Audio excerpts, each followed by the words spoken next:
Bonjour à toutes et à tous, Beshem Hashem, Naaseh Venatzliach. Aujourd'hui, on va voir un sujet chaud bouillant. Alors écoutez bien.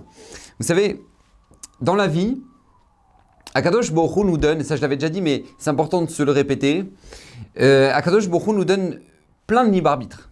Alors il y a des libres arbitres qui, Baruch Hashem, ils se représentent à nous pour pouvoir faire tchouva. D'accord, pour pouvoir arranger les choses. Par exemple, Chas v'Shalom, quelqu'un n'a pas mangé kasher, d'accord, donc il n'a pas mangé kasher, le repas d'après, Baruch Hashem, il peut s'arranger, il peut manger kasher. Une femme, elle a oublié de s'habiller comme il fallait, d'accord, donc Baruch Hashem, elle peut faire tchouva et décider de changer sa garde-robe et s'habiller comme il faut. Quelqu'un, il n'a pas fait Shabbat, et Baruch Hashem, il peut changer et faire Shabbat. Akadosh Baruch Hu, dans son infinie bonté, nous donne la possibilité de rectifier le tir. Mais il y a des libres arbitres. À Botaï, c'est plus compliqué, on va dire ça comme ça. C'est-à-dire qu'en fait, quand on se plante, ça coûte cher, d'accord. C'est-à-dire des fois, il faut du 60 ans pour récupérer ce qu'on a perdu, d'accord. Et là, Bezrat Hashem, le libre arbitre dont je voulais parler, justement, le choix décisif, un des choix décisifs qu'on doit faire dans notre vie, c'est la personne avec laquelle maintenant on va se marier, avec la personne avec laquelle on va fonder un foyer, d'accord, construire notre vie, vivre nos épreuves. Et ça, c'est très important parce que il y a beaucoup de gens dans notre génération, je me rends compte, il y a beaucoup de jeunes qui ont très peur. Ils sont angoissés, ils sont pas bien, ils n'osent pas s'engager. Pourquoi ? Parce que justement, ils savent pas exactement est-ce que je m'engage, je m'engage pas. Est-ce que maintenant j'arrête le shidour ou j'arrête pas ? Parce que peut-être que c'était mon mazal. Et peut-être que maintenant en arrêtant, je prends des risques. D'accord ? Donc il y a énormément de choses qui font que maintenant, il y a de plus en plus de difficultés à choisir, s'engager, décider. Et c'est pour ça que je voulais justement faire ce shiur pour essayer d'éclaircir un petit peu ce sujet-là et faire comprendre quels sont les points principaux qu'il faut savoir regarder et il faut savoir se travailler pour justement construire un foyer, prendre de bonnes décisions et Bezrat Hashem partager sa vie, ou plutôt donner sa vie à une personne qui Bezrat Hashem sera la bonne, d'accord. Et ça c'est très important de le savoir, c'est des règles, c'est des clés pour la vie Bezrat Hashem qu'on va essayer de voir aujourd'hui. Alors première chose, c'est très important, première chose, vous savez c'est peut-être un petit peu cru, comment je vais vous le dire, mais vous savez quand on veut acheter un produit, d'accord, eh ben il faut se renseigner sur le produit. C'est ballot, mais c'est évident, mais c'est comme ça, d'accord. Quand on va acheter un produit, on se renseigne sur le produit, d'accord. On n'achète pas un téléphone comme ça, non, tu achètes un téléphone, tu te renseignes, c'est une bonne marque, ça va tenir le coup, qu'est-ce que les gens ils disent là-dessus, etc. Tu te renseignes un minimum, tu achètes une voiture encore plus, d'accord. C'est forcément, parce que puisque maintenant tu vas dépenser de l'argent, tu vas dépenser ton énergie pour acheter ce produit-là, donc forcément, tu es obligé de te renseigner, c'est comme ça. Eh bien, Rabotai, je dirais pas que c'est la même chose parce que c'est vraiment trop cru de parler comme ça, mais quand maintenant on va décider la personne avec laquelle maintenant on va partager le restant de nos jours, d'accord, parce qu'on n'est pas censé changer, eh bien, lorsque maintenant on va justement s'engager, il faut connaître la personne avec laquelle maintenant on va s'engager, parce qu'il y a, vous savez, tout le monde dit « Ouais, vous avez vu les divorces, Vodarav, c'est une catastrophe. » Mais aussi, il y a beaucoup de divorces qui viennent parce que, en fait, tout simplement, les gens, au début, ils ne savaient pas avec qui ils se mariaient. Excusez-moi, ils ne savaient pas avec qui ils se mariaient. C'est-à-dire, il y a des gens, je les vois, ils font des shidurim, ils arrivent à la trentaine, ils sont désespérés, ils commencent à faire des shidurim avec n'importe qui, ils se renseignent même pas, ils savent même pas, non, mais c'est ma cousine, elle m'a dit, tu verras, elle est trop sympa, vas-y, lance-toi, etc., tu verras. Et après, ça arrive, c'est des catastrophes, c'est des pathologies, c'est des problèmes de midot, c'est des problèmes de nervosité, c'est des problèmes de... Et le couple, il tient pas. Donc, on est obligé de se renseigner. Moi, je vais vous dire une chose. Moi, mon Rav, il m'avait dit, avant de faire un shidour, 90%, d'accord, de la personne, tu la connais. Avant même de la rencontrer la première fois. Tu es censé avoir 90% des renseignements sur cette personne-là. C'est pour ça que c'est tellement dangereux. Les gens disent « Ouais, non, mais ça va, nous, on ne veut pas passer par les shidurim, on veut sentir le feeling. » Mais ça, c'est une catastrophe. Combien il y a de gens qui étaient ensemble pendant 10 ans, ils divorcent l'année après le mariage. L'année après le mariage, ça veut rien dire, c'est ridicule. Parce que tu peux jouer à un jeu tant que maintenant tu n'as pas encore la chose. Et c'est la même chose malheureusement dans les copains-copines, c'est la même chose. tout le monde peut jouer un jeu jusqu'à ce qu'arrive la grande vérité. Et là, maintenant, c'est violent. D'accord? Donc, il y a un devoir de se renseigner. Tu ne peux pas t'engager dans une vie sans savoir avec la personne avec laquelle tu t'engages. C'est pas possible. Tu vas pas faire un tioul au nord, à côté de Tibériade, tu vas aller là-bas dans le Golan, et puis tu as les cascades, et puis tu te jettes du haut des cascades, et puis on va monter dans l'escalade, on va faire de la descente en rappel, et puis la personne avec laquelle tu vas faire le tioul, elle a le pied cassé. Et elle est en béquille. Tu vas pas appeler cette personne-là pour aller faire ça. Il pourra même pas aborder Birkla, les cascades, les trucs. C'est pas possible, c'est évident, c'est évident pour tout le monde. Et ben, je peux vous assurer que c'est pas évident dans le mariage.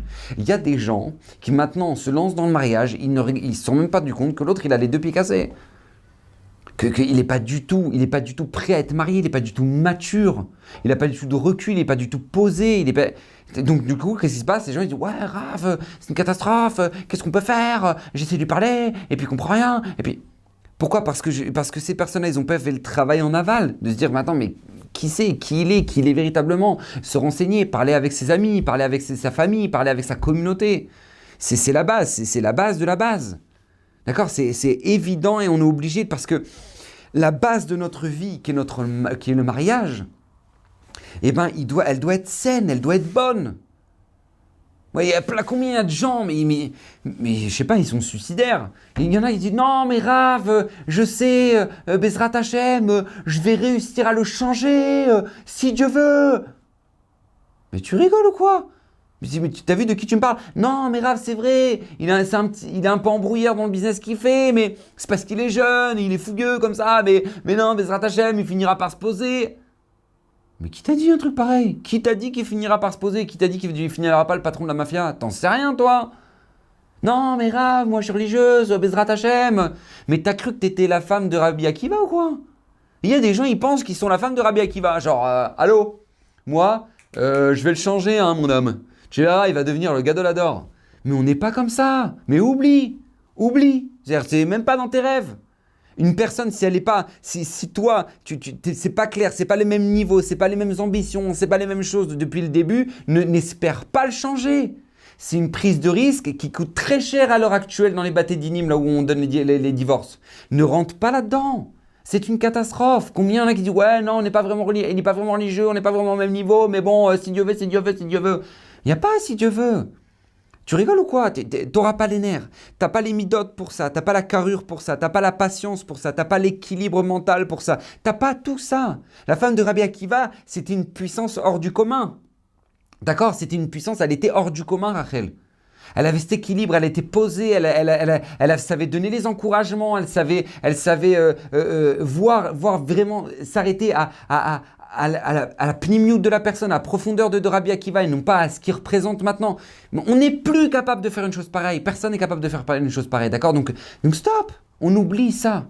Depuis le début, on doit être clair sur la personne avec laquelle on se lance. Je vais revenir sur un principe qui est fondamental, mais il est tellement important. Tellement important. Vous savez, pour la construction d'une personne, on est obligé de passer par 3 étapes. Écoutez bien ce que je vous dis.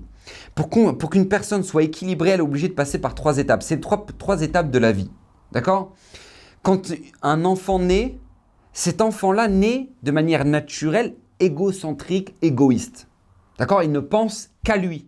D'accord? Un enfant, il pense qu'à lui. D'accord? Tu arrives à un buffet de bar mitzvah, lui, il va déjà être en train de taper le buffet, alors qu'il n'y a personne qui s'est servi, il n'y a personne qui a encore mangé. Lui, il a déjà 3 croissants et un verre de jus d'orange. D'accord? C'est-à-dire, pourquoi? Parce qu'il n'en a rien à faire. Que maintenant le buffet soit beau, que c'est la présentation, en attendant que la Brit Mila. Lui, il est déjà en train de manger. Pourquoi? J'ai faim. J'ai faim. Un enfant, il voit une tétine par terre, il dit « Oh, une tétine !» Il va la mettre dans sa bouche. Mais il n'en a rien à faire si maintenant il y a le corona, pas le corona, c'est la sienne, c'est un autre enfant, il a perdu. Il n'en a rien à faire, lui. Que sa mère, elle est dormie la nuit, elle n'est pas dormie la nuit. Il a faim, il hurle la nuit et puis il pleure. C'est comme ça. Un enfant né profondément égoïste. D'accord? Égoïste et sauvage, d'accord? Comme ça nous dit Shlomo Amelech, Eir Pere Adam Ivaled. D'accord? Il n'a pas de recul, il pense qu'à lui, il est... Voilà, d'accord? S'il pleure, parce qu'il est fatigué, il pleure parce qu'il a faim, il pleure parce qu'il a fait dans la couche, il pleure. Pourquoi? Parce que tout le monde doit le comprendre. D'accord? Même si maintenant personne ne le comprend, tout le monde doit le comprendre. Très bien. Maintenant, il y a la deuxième étape. La deuxième étape, après cet égoïsme total, d'accord, que vraiment, mais ça va très très loin, hein, c'est-à-dire qu'il voit ses parents parler, il est persuadé que ses parents ils parlent de lui, alors qu'ils parlent rien à voir, mais il est persuadé que ses parents ils parlent de lui, qu'il n'y a que lui, il n'y a que sa maison, il n'y a pas de voisin, il n'y a pas de... C'est très spécial, d'accord?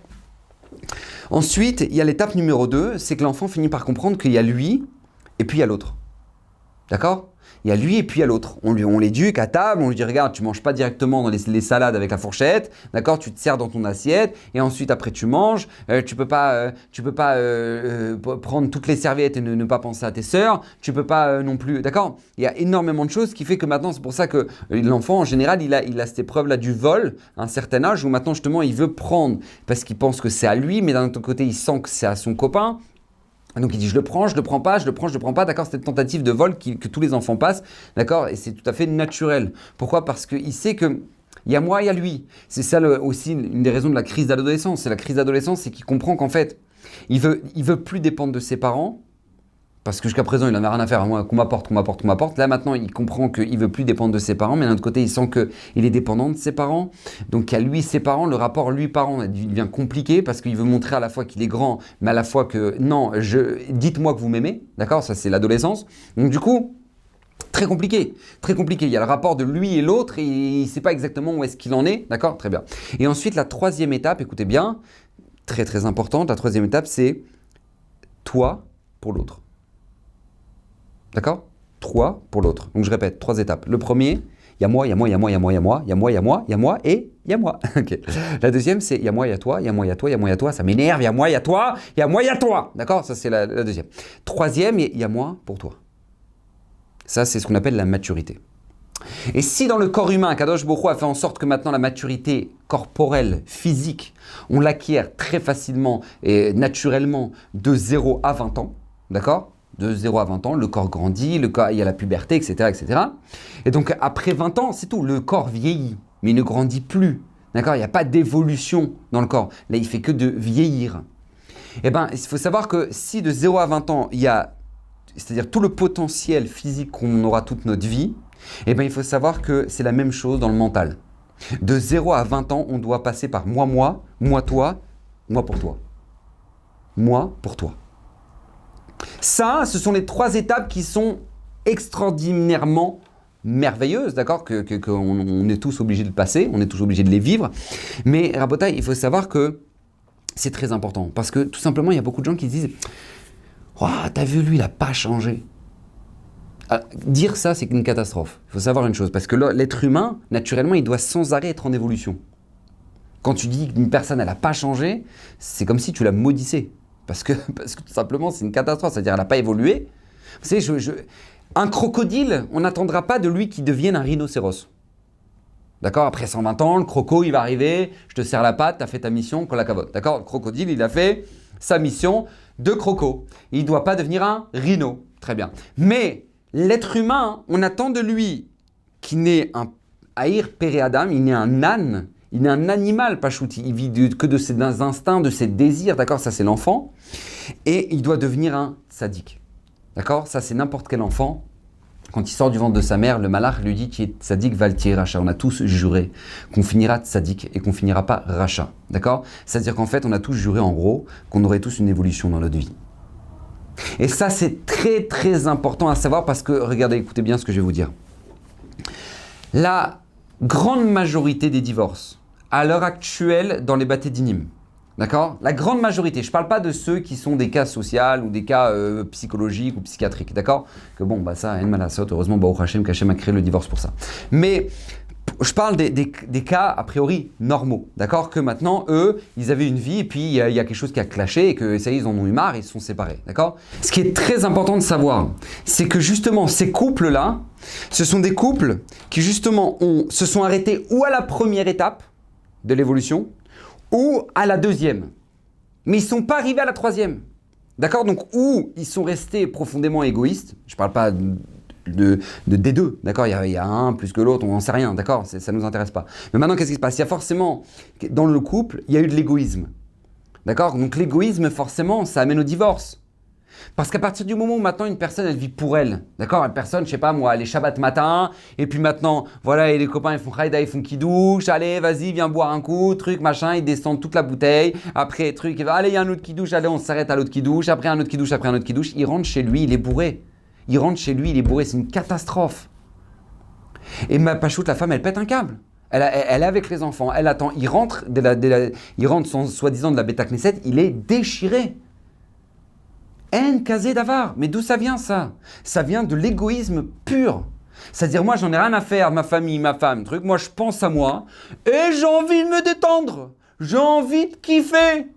En fait, tu as envie de vivre une vie de célibataire alors que tu es marié avec des enfants. D'accord? Donc ça, c'est de l'égoïsme. Ou sinon, autre forme d'égoïsme, c'est quand une personne dans le couple, il y a un problème, d'accord? La femme, elle a un problème, ou le mari. Sachez qu'à chaque fois que je donne des exemples, d'accord, ne dites pas « Ah, t'as vu, hein? Le Rav, il a dit, hein? T'as vu, hein ?» Non, non, non. C'est pas pour ça.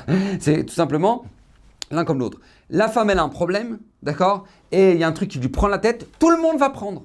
Tout le monde va prendre. Ça y est, maman, elle n'est pas bien là aujourd'hui. Donc tous les gosses, ils vont prendre, le mari va prendre, tout le monde va prendre. Ça, c'est aussi une autre forme d'égoïsme. Pourquoi? Parce que pourquoi tout le monde prendrait parce que toi, tu as un problème? Pourquoi tout le monde prendrait parce que tu as un problème? Ah oui, mais il est là pour me comprendre, il est très... Oui, c'est son travail à lui. Mais c'est pas ton... Toi, tu dois pas le forcer. Toi, ton travail, c'est le chesed. C'est la bonté. Tu n'as personne qui doit avoir la tête parce que tout simplement, toi, t'es pas bien. Ça n'existe pas, ça. Ça n'existe pas. T'es pas bien, tu vas respirer sur le bord de la plage, tu respires un bon coup, Kasher, bien évidemment, la plage Kasher. Tu respires un bon coup, tu vas manger un petit truc qui va te faire plaisir, tu vas te... Pour rentrer avec des forces à la maison. Pour rentrer avec des forces à la maison. Parce que sinon, c'est de l'égoïsme. Ou sinon, dans les couples, il n'y a jamais de cadeau. Jamais l'un, il va penser à l'autre. Jamais l'un, il va offrir un cadeau à l'autre. Ou il va faire les courses et puis jamais il va penser à acheter un petit truc pour l'autre. Ça aussi, c'est une forme d'égoïsme. Et ça, c'est des couples qui n'ont pas passé la première étape du mariage. Et ça, c'est fatal, d'accord? Ça ne peut pas durer comme ça. Maintenant, sinon, il y a des couples qui ne passent pas la deuxième étape. C'est-à-dire que, bon, ils sont peut-être moins égoïstes, mais il y a moi et il y a elle, d'accord? Il y a moi et elle, genre, elle a mal, elle souffre. Bah, qu'est-ce que je fasse? Ouais, elle a mal, elle est pas bien, de toute façon, elle se plaint. Voilà, c'est tout comme ça. Hein. Ça va passer, ça va passer. Mais c'est pas comme ça qu'on réfléchit. C'est pas comme ça. C'est-à-dire quoi? C'est à elle, il y a toi. Mais elle, c'est toi. Elle, c'est toi. C'est-à-dire ces échecs, ça doit être tes échecs. Ça doit être ton échec. Tes problèmes, ça doit être ton problème. Sa souffrance, ça doit être ta souffrance. Comme le Rav Aryeh Levin, qui était parti voir le médecin, il a dit à sa femme, elle avait mal à la jambe, il a dit on a mal à la jambe. C'est-à-dire quoi? Ah non, elle a mal, bon, ça va passer. Non. Il y a des gens qui arrivent à tromper leur femme, leur mari, et ils se disent ça va, on n'a pas tué ça, on n'a pas fait. C'est pas. Ça, on peut reprendre notre vie. On peut, Rav, c'est pas la fin du monde. Mais comment t'as pu tromper ta femme? T'as trompé ta femme et tu dis ouais, ça va. Parce que toi, tu penses pas à l'autre. Tu penses pas à l'autre. Tu vois ça, chacun son jardin secret. C'est-à-dire quoi, chacun son jardin secret? Je vais vous imaginer l'amour de Tchibin.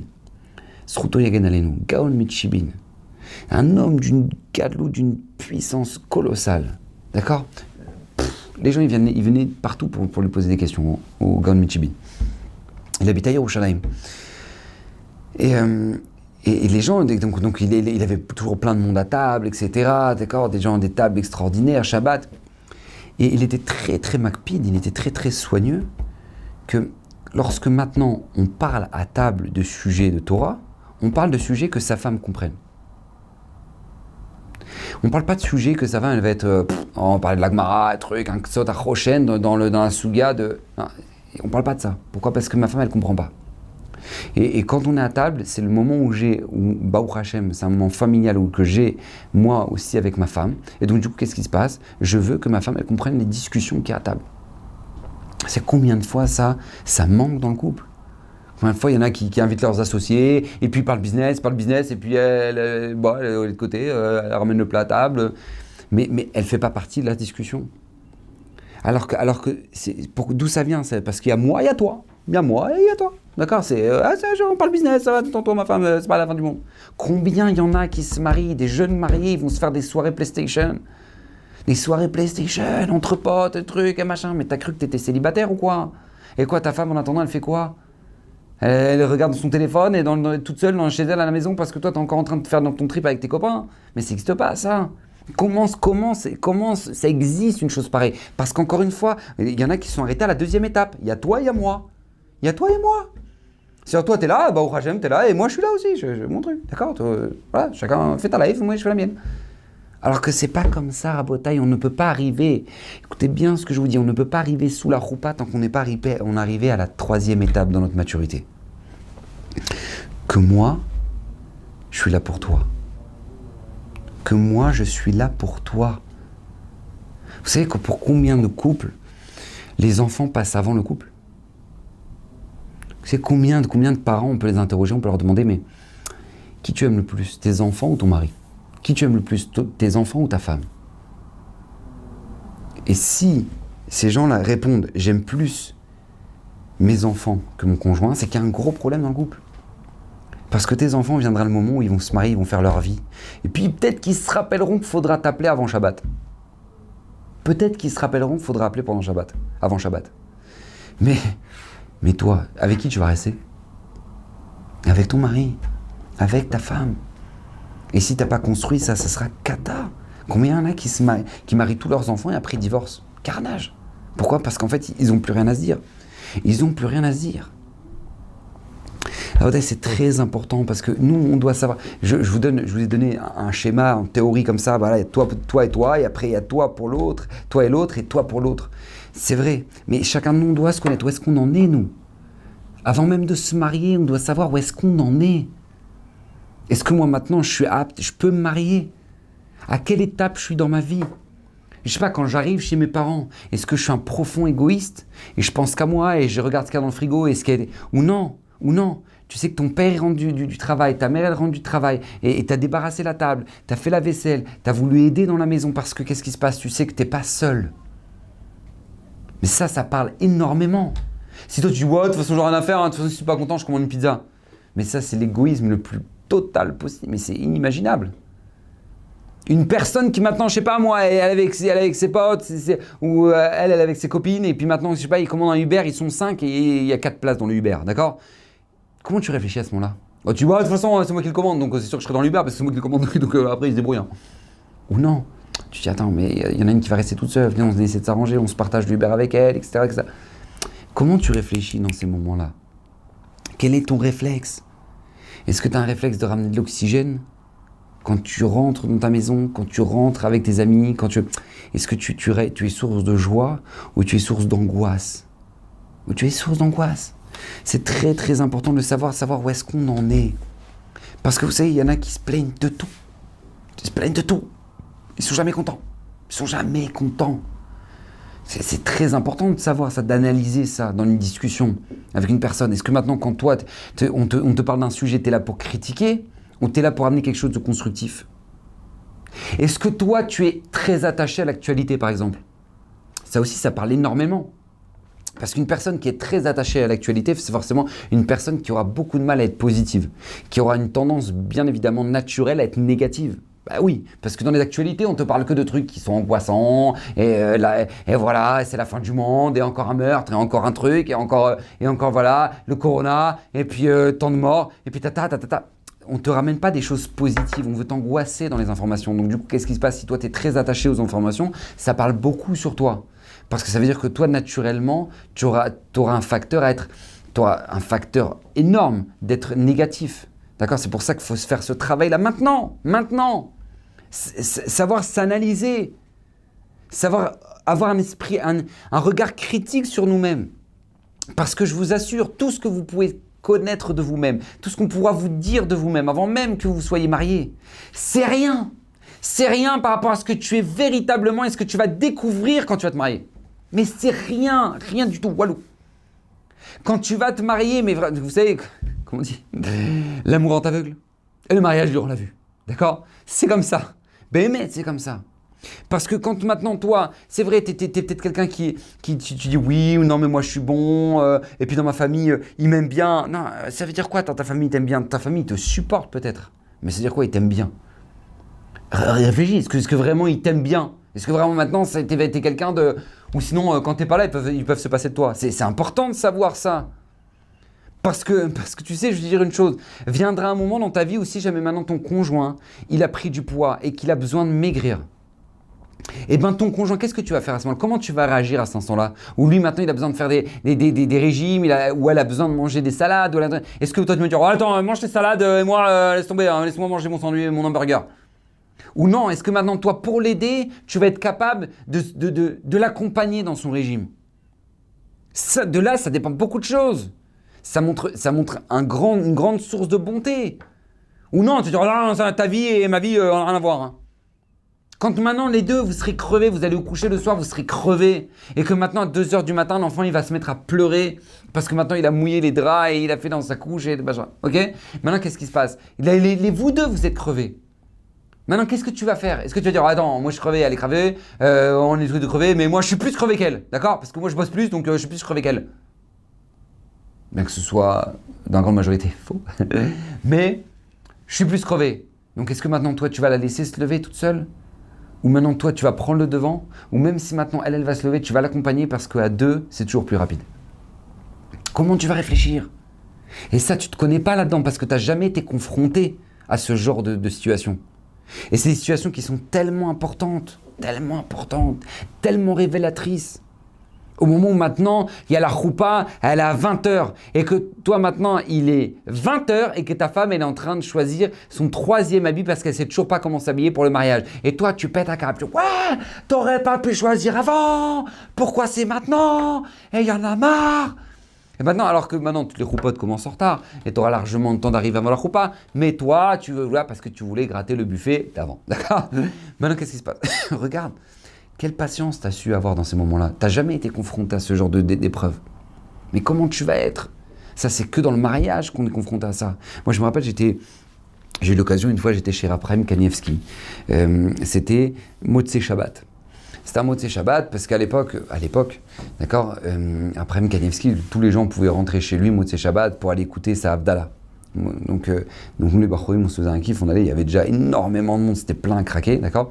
On était tous là pour écouter la Havdalah de Raphaël Kanievski. Et puis un jour, justement, on arrive dans la maison et puis on attend que le Rav il fasse la Havdalah. Et donc il avait tout sur la table, il avait le verre, il avait les bougies, il avait tout ce qu'il fallait. Et puis il commence pas.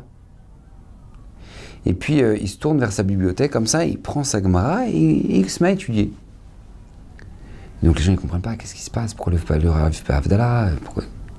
Alors, je sais pas, c'est un de ses proches, il lui a dit pourquoi tu commences par Havdalah? Alors il lui a dit parce que maman elle n'est pas là. La rabbinite elle était pas là. Donc, comme elle n'était pas là, comme il voit que la rabbinite n'était pas là, donc je commence pas. Il dit alors je vais l'appeler. Après il me dit non, elle va venir. Maintenant je sais pas si vous imaginez, il y a un monde, mais l'appartement il est plein à craquer. D'accord, tout le monde attend que le Rav fasse la Havdalah. Et le Rav, détente. Non, t'as pas à l'appeler, elle va venir. Et lui, en attendant, il étudie. Pourquoi? Il n'y a pas. Le kavod qu'il y a dans la maison, il passe avant tout. Je vous dis, c'est pas ça. L'amour rend aveugle, le mariage dure en la vue, c'est vraiment comme ça. Parce que c'est pour ça que c'est très important de te connaître. Parce que si maintenant tu te connais pas, tu es hyper nerveux déjà. De nature, tu es hyper nerveux. Il faut faire très attention parce que tu peux en arriver à frapper ta femme. Tu peux en arriver à frapper tes enfants. Parce qu'ils vont te mettre dans des nerfs qui sont colossales. Et le travail, il faut le faire maintenant. Il faut savoir que la société ne nous aidera pas à nous arranger. La société pousse au divorce. La société dans laquelle on est actuellement, elle pousse au divorce et à notre malheur dans notre épanouissement, de notre vie, de notre couple. Parce que c'est comme ça. On est dans une société où maintenant, tout est misé sur le superficiel. Tout est misé sur le superficiel. On aime les choses superficielles, on aime les téléphones superficiels, on aime les voyages qui sont superficiels, on aime les films superficiels, on aime les relations superficielles, on aime les discussions superficielles. Tout est devenu superficiel. Donc maintenant, même dans le mariage qui est l'essentiel, dans lequel maintenant on doit être tout sauf superficiel, et bien même là-dedans on devient superficiel. Même là-dedans. C'est-à-dire que quand maintenant on te dit, mais non, c'est pas possible, il faut que tu choisisses quelqu'un. Alors, regarde, moi, regarde, je dis la vérité, moi, faut qu'elle soit belle. D'accord? Moi, il faut qu'elle soit une bombe. Voilà, point. Après, on discute, ses parents, son truc. Parce que vraiment, on est devenu dans le jetable. On est arrivé dans la génération du khat-pahami, du jetable. C'est comme des assiettes, tu peux les jeter, t'as fini de manger, hop, tu prends toute la nappe, tu t'attaques, tu jettes tout ça à la poubelle. Et ben il y en a, c'est la même chose dans leur couple. Tu vois, ils ont, on s'embrouille, on prend tout ça, hop, et on jette à la poubelle, et on se remarie. Catastrophe, pas juste catastrophe. Pourquoi? Parce que justement, c'est le reflet de la société. Les femmes qui ont le moins le droit de s'exprimer, ce sont les femmes de riches. Pourquoi? Parce qu'elles n'ont pas le droit de se plaindre. Tu te plains de quoi, toi? Tu rigoles ou quoi? T'as vu, je t'ai tout donné. Mais comment, toi, tu peux croire que t'as tout donné? Ta femme, elle a besoin d'intention, ta femme, elle a besoin d'amour, ta femme a besoin d'écoute, elle a besoin de tendresse, elle a besoin de tout ça. Et toi, maintenant, tu dis, ouais, attends, c'est bon, tu t'as acheté ton dernier sac, t'as vu le bras, il m'a coûté un bras, d'accord? Donc, s'il te plaît, le sourire, ok? Le sourire. Mais comment tu peux réfléchir comme ça? Tu vois pas la catastrophe que c'est? Tu vois pas la catastrophe que c'est ton couple? Mais ces femmes-là, elles n'ont pas le droit de se plaindre. Pourquoi? Parce que sinon, maintenant, si elles se plaignent, oh là, t'es pas contente, dégage.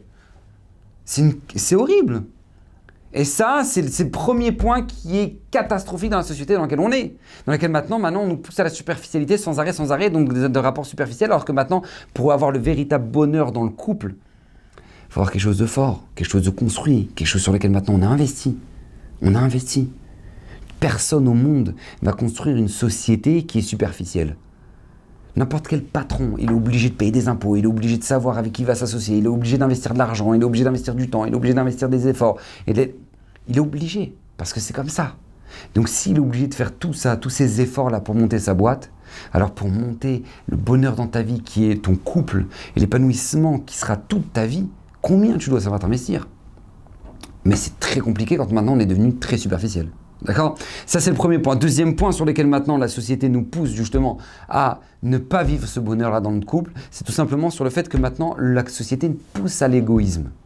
Elle pousse à l'égoïsme. Regardez la tête de la planète. D'accord? La tête de la planète, en 200 ans, on a plus détruit la planète que depuis la création du monde. Donc pourquoi? Ça, c'est bien le reflet du comportement de l'être humain. C'est-à-dire, j'en ai rien à faire maintenant qu'on puisse respirer, que la couche d'ozone, que les océans ils soient propres. J'en ai rien à faire. Moi, le principal, c'est que j'avais faim, j'ai mangé, j'ai jeté l'emballage. Où est-ce qu'il arrivera? Un jour, il arrivera dans une poubelle. Et puis, c'est tout, c'est comme ça. Pourquoi? D'où ça vient, ça? Ça vient de l'égoïsme. J'en ai rien à faire de ce que les autres peuvent penser. J'en ai rien à faire. Maintenant, je peux acheter n'importe quelle voiture, qu'elle consomme une tonne, qu'elle ne consomme pas, l'homme est chané, la couche d'ozone, qu'elle fasse des trous, ce sera chez les Chinois. Mais pourquoi? Pourquoi réfléchir comme ça? Parce que justement, c'est le reflet de la société où on te dit achète, fais-toi plaisir, fais-toi un kiff, pense à toi, pense qu'à toi. Et du coup, on en arrive à ça. Et comme on en arrive à ça, on en arrive justement à banaliser l'adultère. Pourquoi? Parce qu'on est égoïste. J'en ai rien à faire, moi. Ce que l'autre il peut penser, moi, le principal, c'est que j'ai pris du plaisir. Et si cet instant de plaisir, ça m'a coûté mon mariage, eh ben ça me coûte mon mariage. Et puis c'est pas grave. Et c'est comme ça. Et on en arrive maintenant dans les couples à s'insulter les uns les autres. Pourquoi? Parce qu'il y a du mépris. Pourquoi il y a du mépris? Parce qu'on m'a pas donné le respect qu'il fallait. Allô? T'as vu comment elle me parle, celle-là? Mais je vais l'écraser. Elle se prend pour qui pour me parler comme ça? Et là, tac, les insultes, les trucs, les coups. Mais tout ça, ça vient quoi? Du monde égoïste dans lequel on grandit. D'accord? Dans lequel, malheureusement, la société nous pousse à devenir. Troisième chose que la société, c'est la raison pour laquelle la société, justement, nous pousse à ne pas avoir un équilibre dans notre couple, c'est tout simplement sur le fait que maintenant, on stigmatise ce que c'est que le couple. C'est-à-dire que maintenant, en fait, je vais vous dire une chose, le mariage, c'est comme un magnifique champ. Tu vois, tu as un champ devant toi, tu peux en faire ce que tu veux. Tu peux en faire un château, un palais, avec des jardins magnifiques, avec une piscine, avec une piscine de folie de tes rêves. Tu peux faire tout ce que tu veux. C'est dans tes mains. Mais le problème, c'est qu'on arrive, on te dit, non, Non, regarde, il faut que tu construises comme ça, comme ça, comme ça, comme ça. Parce que c'est ça le bonheur. Tu vois, le couple, c'est ça. C'est quand la femme, elle te charme. C'est quand maintenant le mari, il est là, il est toujours beau gosse, il est toujours frais, il est toujours charmant. Et puis que la femme, elle est toujours là, elle est toujours toujours fraîche, elle est toujours bien habillée, et jamais elle se plaint, elle est toujours avec le sourire. On stigmatise le mariage. Donc comme on stigmatise le mariage, toi tu dis mais attends, mais c'est pas normal, mais c'est parce que moi j'ai. Alors qu'en fait c'est faux, c'est tout, toi tu dois construire ton propre chef-d'œuvre. Tu dois construire, tu as une page blanche, c'est à toi d'écrire l'histoire de ta vie, c'est à toi d'écrire l'histoire de ton mariage. Mais on en arrive maintenant que non, regardez Kvod Harav, c'est pas comme j'avais prévu. Boker Tov, ça veut dire que tu es marié. Ça veut dire que c'est tout à fait normal. Non, mais on n'a rien à voir. Mais justement, c'est ça la puissance du mariage. C'est quand tu n'as rien à voir. C'est l'échange que tu vas créer qui va faire quelque chose d'incroyable. C'est ça qui va te booster. C'est ça qui va faire en sorte que tu vas pouvoir faire des choses extraordinaires. Parce que peut-être toi, tu n'es pas très ambitieux, mais que ta femme, elle est très ambitieuse, elle. Donc, elle va te booster à le devenir. Peut-être que toi, tu étais quelqu'un qui est très posé, que ta femme, c'est quelqu'un qui est très fofolle comme ça. Alors du coup, qu'est-ce qui se passe? Toi, tu vas la poser. Toi, tu vas l'apprendre à se calmer, à se poser. Chacun, il apporte à l'autre. Chacun, il apporte à l'autre. Et c'est tellement important. Parce qu'on vit dans la génération du prince charmant. Alors même si toutes les femmes, elles vont te dire « Mais non, mais Kvod Harav, on sait très bien que le prince charmant n'existe pas. » Oui, mais tu l'attends quand même. C'est vrai, le prince charmant n'existe pas, mais tu l'attends quand même. T'aimerais quand même l'avoir. Et ça, c'est tellement... Vous savez, je vous dire une chose, quand ils disent « Ouais, t'as vu, ils sont frais. Oh, regarde, ils s'embrassent à chaque feu rouge. Ils s'aiment tellement. » Mais ça veut rien dire, ça. C'est tellement ridicule. Vous savez, dans la halachot, de l'équilibre d'un mariage, d'accord, dans la halachot de Taharat HaMishpacha, d'accord, de pureté familiale, eh ben, il y a ce qu'on appelle une chose qu'on ne peut pas se permettre de faire en public, d'accord, y compris devant les enfants, c'est des signes de tendresse. D'accord ? On peut caresser le dos de sa femme, lui faire un bisou sur le front de temps en temps, pour lui montrer que le papa et la maman, ils s'entraident, ils se soutiennent l'un l'autre. Ok, mais on s'embrasse pas devant les enfants. On s'enlace pas comme ça fougueusement. Pourquoi dans la halachot c'est pas comme ça? Pourquoi on ne fait pas ça dans la halachot justement? Pourquoi? Mabaya. Au contraire, c'est beau que les enfants, ils voient l'amour que papa et maman ils s'aiment, etc. Parce qu'en fait, en faisant ça, tu stigmatises ce que c'est que l'amour. Parce que peut-être que tes enfants, ils ne vivront pas l'amour de cette manière-là. Peut-être qu'eux, ils le verront différemment. Peut-être eux, ils créeront eux-mêmes leur manière de s'aimer. Mais toi, le problème, c'est que quand tu leur as montré ça devant les yeux, alors tu leur as montré que c'est ça l'amour. Et peut-être que tu leur as fait perdre un bonheur, une richesse que eux-mêmes devaient trouver. Et la Torah elle te dit non. Toi, tu as ta forme d'amour à toi, tes enfants, ils auront chacun la leur. Et c'est pour ça que c'est tellement ridicule de dire « Ouais, t'as vu, ils sont frais, ils se tiennent la main en public, regarde, ils s'aiment, regarde. » Alors, on sait très bien que c'est faux. On sait très très bien que c'est faux. Parce que si l'amour, il se tient à ça, alors c'est une cata, d'accord? L'amour, c'est bien plus profond que ça. C'est le soutien, c'est la présence, c'est l'écoute. C'est tout ça qui fait que maintenant, après ça se révèle à travers la gestuelle et l'amour, mais que entre eux, mais pas à l'œil de tout le monde. Parce qu'encore une fois, on a stigmatisé ce que c'est que l'amour. Et tu n'as pas le droit de rendre malheureux les autres gens. Parce que sous prétexte que toi, tu te montres amoureux. Et que dans le fond, tu sais très bien que c'est faux. C'est faux. C'est très important de savoir ça parce que figer l'image de l'amour à nos enfants, c'est une responsabilité, je vous le dis. Parce que quand maintenant, ça se passera pas comme ça, ils se diront en fait moi j'ai jamais été aimé ou j'ai jamais aimé.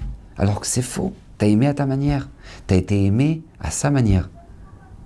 Mais toi tu dois avoir ce recul et se dire non, t'as un champ à planter, t'as ton histoire à écrire, c'est dans tes mains.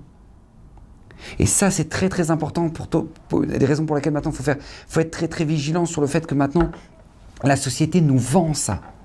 Elle nous vend des faux bonheurs, elle nous vend des images, elle nous vend des choses que tout le monde sait que c'est faux. Dans un mariage en 2 heures, la fidélité, ça n'existe pas, ça prend 60 ans.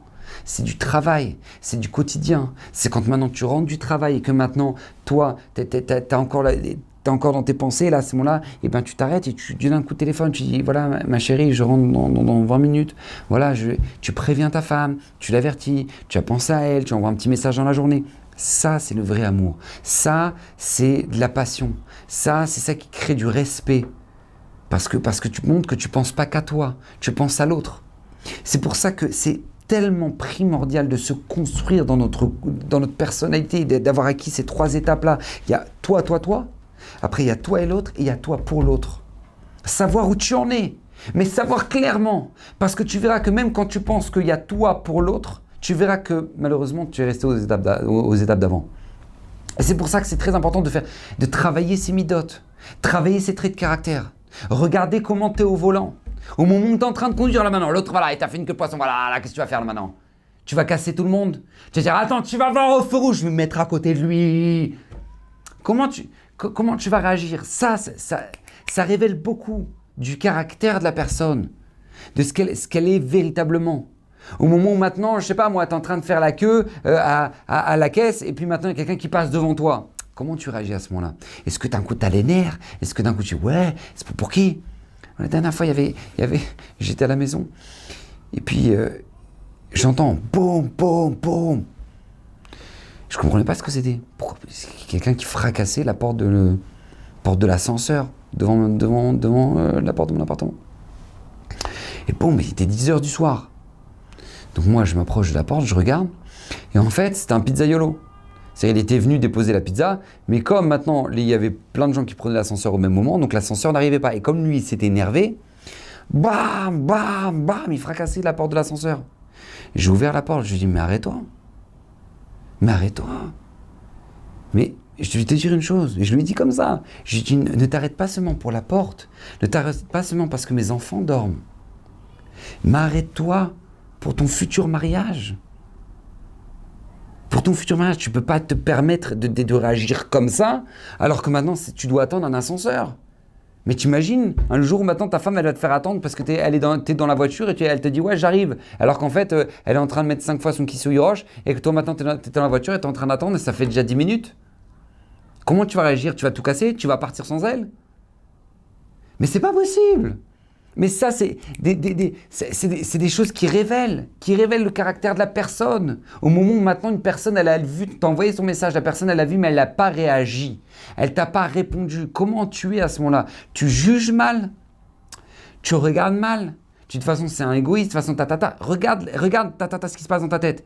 Ça parle beaucoup. De là, tu apprends, waouh, waouh, waouh. Ah non, je vais trop loin là.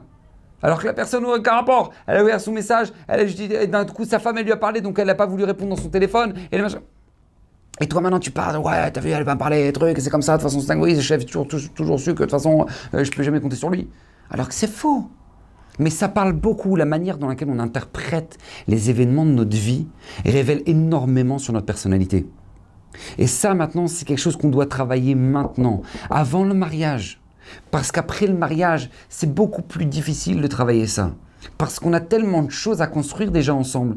Alors les gens ils disent « ouais, attends, moi, Bezrat Hachem, le mariage, ça va me bonifier ». C'est faux.